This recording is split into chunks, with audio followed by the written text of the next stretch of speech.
I always thought life was hard until I met Emma. She was light, laughter, love, everything that made me think maybe, just maybe, I could finally breathe easy. When she told me she was pregnant, I cried. I'm not ashamed to say it. Full-on tears, right there in our kitchen. She laughed at me, calling me soft, but the truth was, I never thought happiness could be that simple. We started planning everything: nursery colors, baby names, future schools. I worked overtime to save up, saying no to nights out and gadgets I didn't need. All for my little family. I felt invincible. Like nothing could touch me. Life was perfect, until it wasn't. It happened on a Sunday morning. Funny how the worst moments in life often happen on the most ordinary days. The sun was spilling into the bedroom, Emma was in the shower humming some old love song, and I was lying in bed half awake, thinking about what we needed to buy for the baby. Her phone buzzed on the nightstand. Normally, I wouldn't even think of touching it, that's how much I trusted her. But something about the way it buzzed, twice, short pauses, then once again, it wasn't her usual notifications. I told myself it was nothing. I told myself to roll over and go back to sleep. But my gut said otherwise. It gnawed at me. Hard. I reached over and picked up her phone. Of course, it was locked.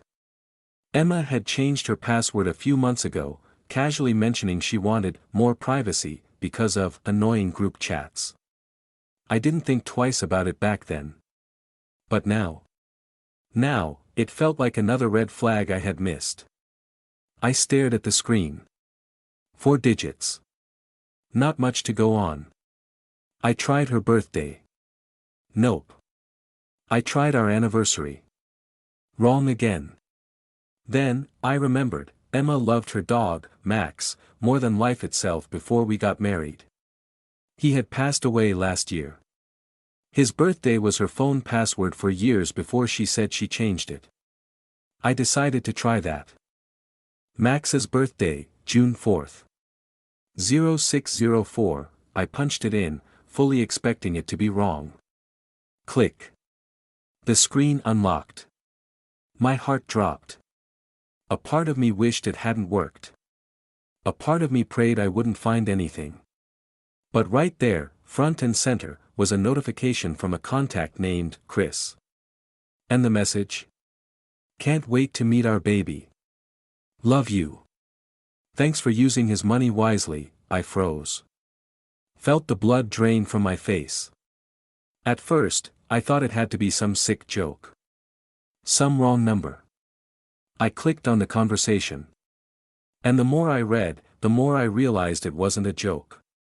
There were dozens, no, hundreds, of messages. Chris talking about their future, Emma laughing about how easy it was to make me pay for everything. Photos of them together. Videos. She wasn't just cheating, she was planning a whole life with him, using me as the ATM to fund it. I felt sick. Literally. I had to put the phone down before I threw it across the room. I heard the water stop in the bathroom. She was coming back. I locked the phone quickly and placed it exactly where I found it. Slid back under the covers. Closed my eyes and pretended to still be half asleep. When she walked out wrapped in a towel, smiling at me, I smiled back. My body moved on autopilot. Because inside, I was already dying. In that moment, I realized something terrifying: the woman I was building a life with, was already building a life without me. And I was paying for it, dollar by dollar, dream by dream. But not for long. No, not for long at all. For days after, I told myself there had to be an explanation. Maybe it was a joke. Maybe I misread. Maybe it was old. Maybe. At night, I lay next to her, watching her sleep. Feeling like the dumbest man alive. I remembered the nights I worked extra shifts so she wouldn't stress.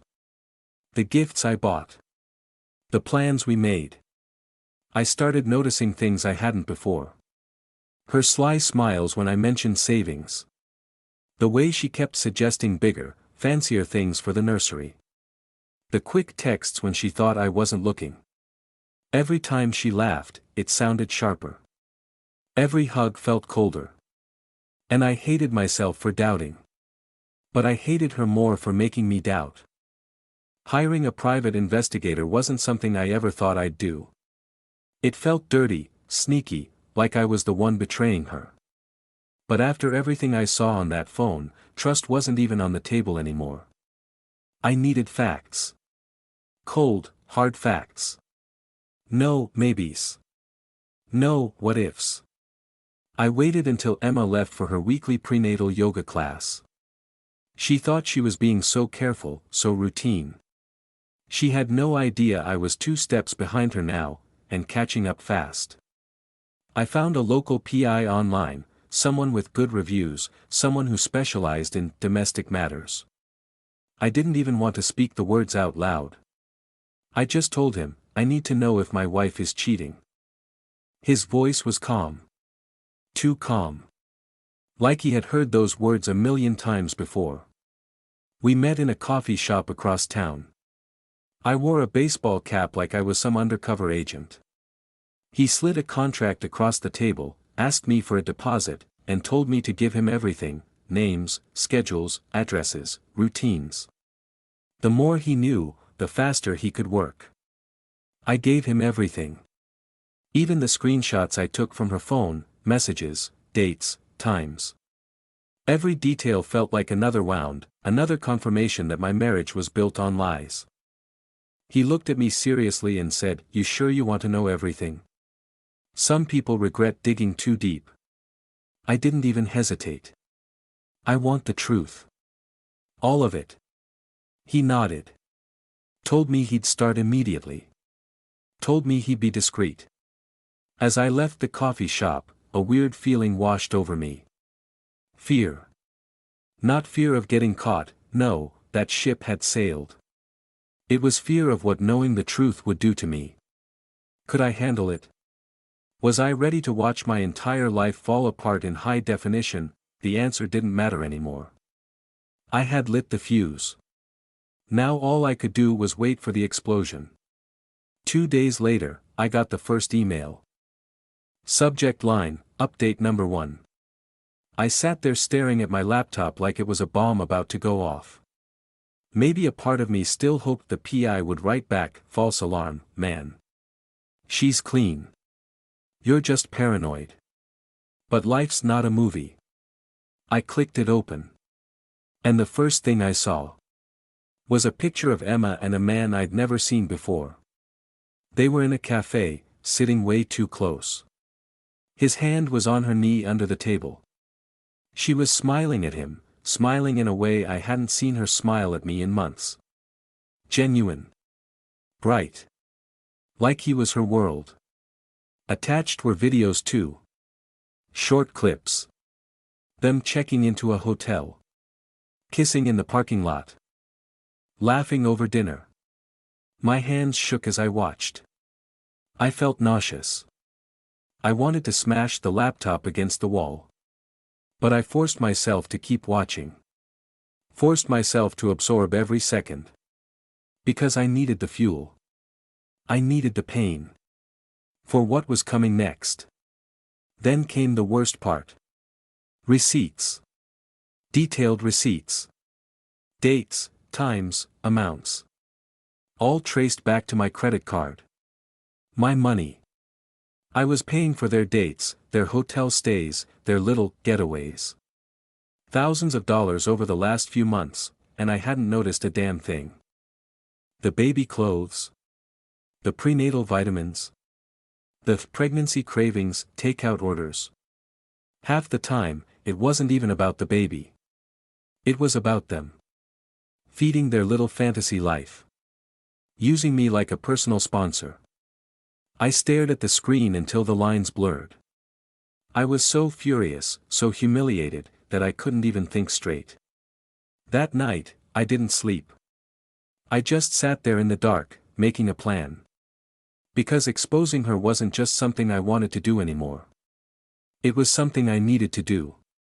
And what better way to expose a liar than to do it when she thought she was at the center of the universe?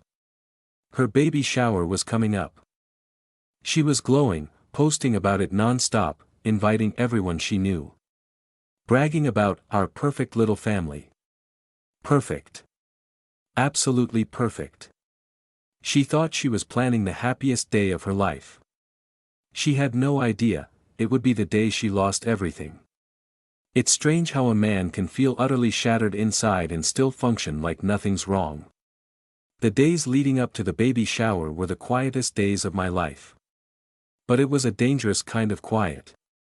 The kind before a bomb explodes. Emma was glowing. Or maybe she was just high off all her lies. Either way, she floated through the house like a queen preparing for her coronation.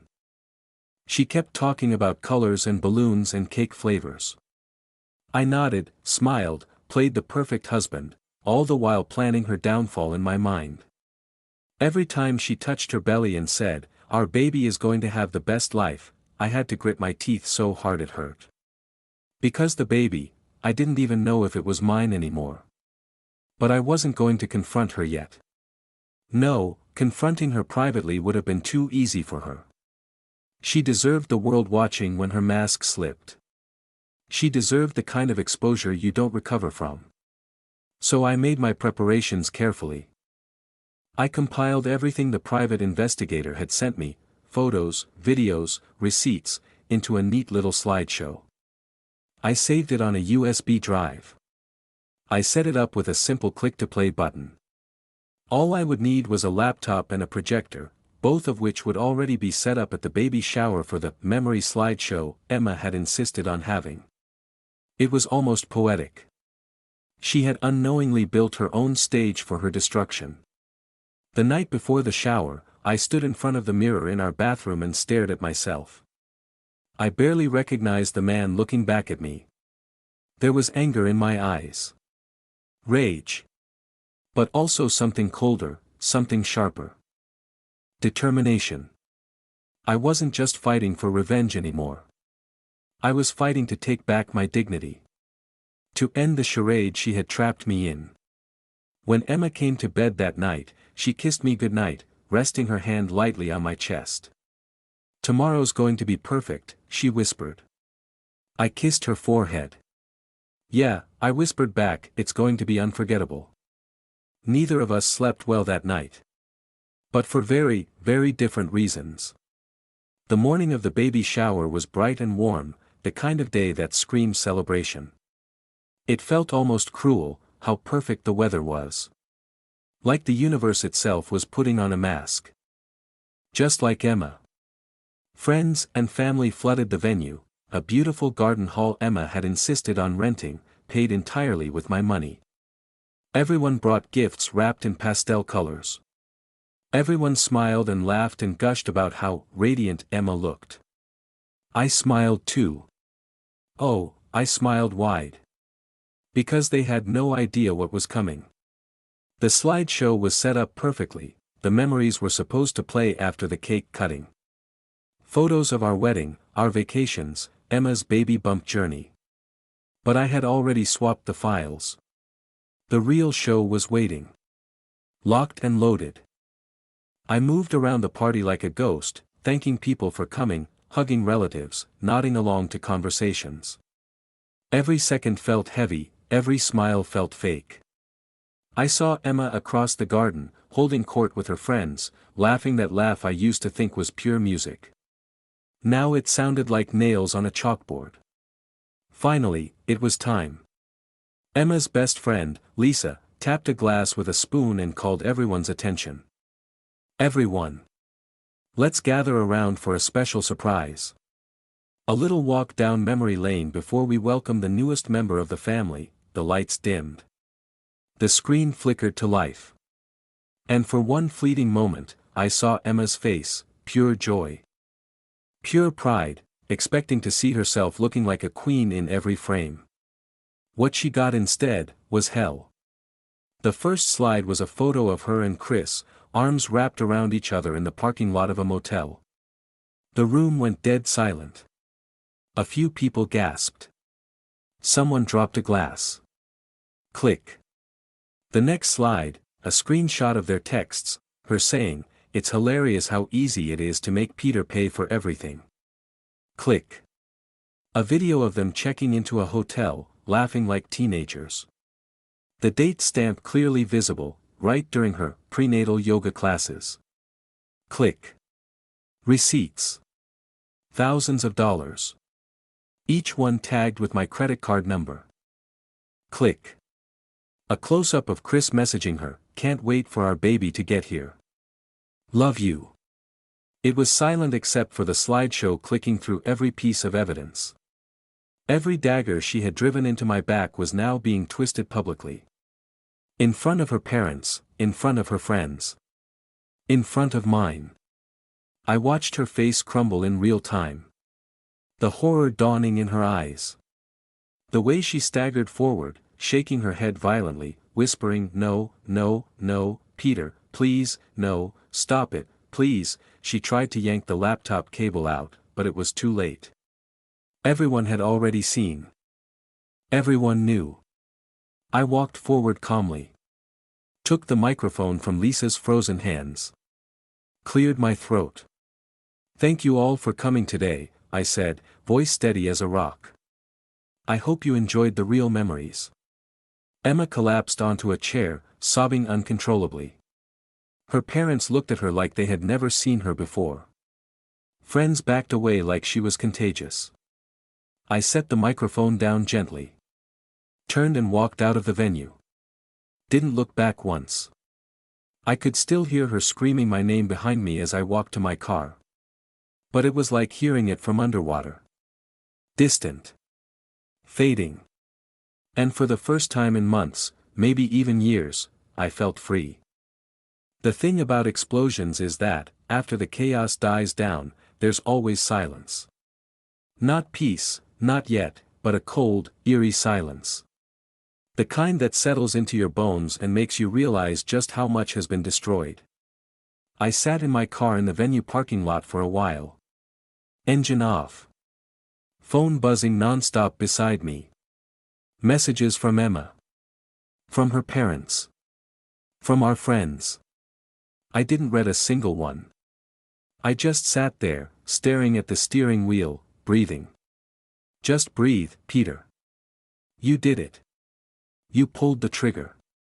Now live with the smoke."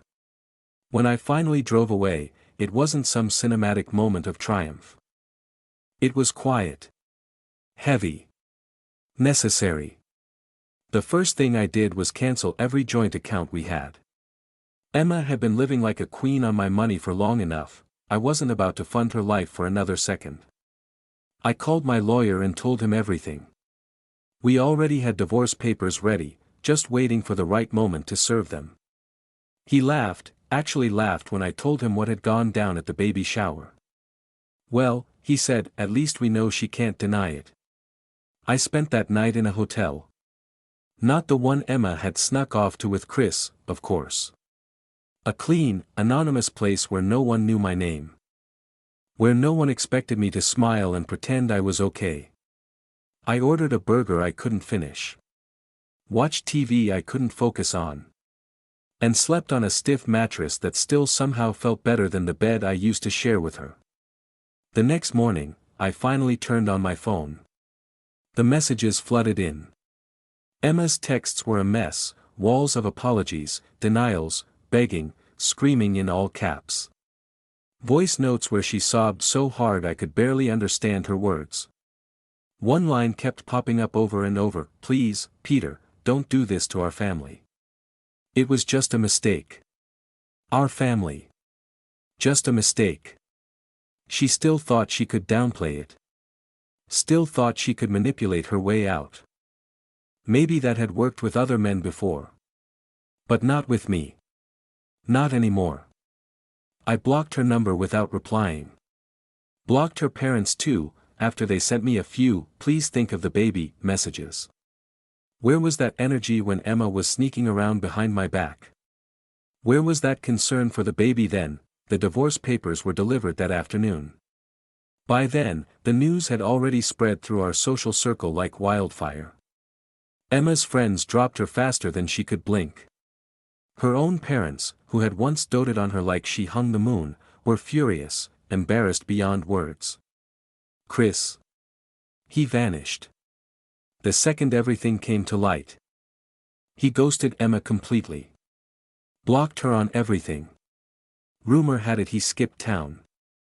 A part of me wanted to feel sorry for her. A very small, dying part. But it was smothered quickly by the memories of her laughing at my expense. Of her planning her future with another man while cashing my paychecks. No. She didn't deserve my pity. She didn't deserve anything from me. And for the first time in a long time, I started thinking about what I deserved. What my future could look like. A future where I wasn't trapped by someone else's lies. A future that was truly mine.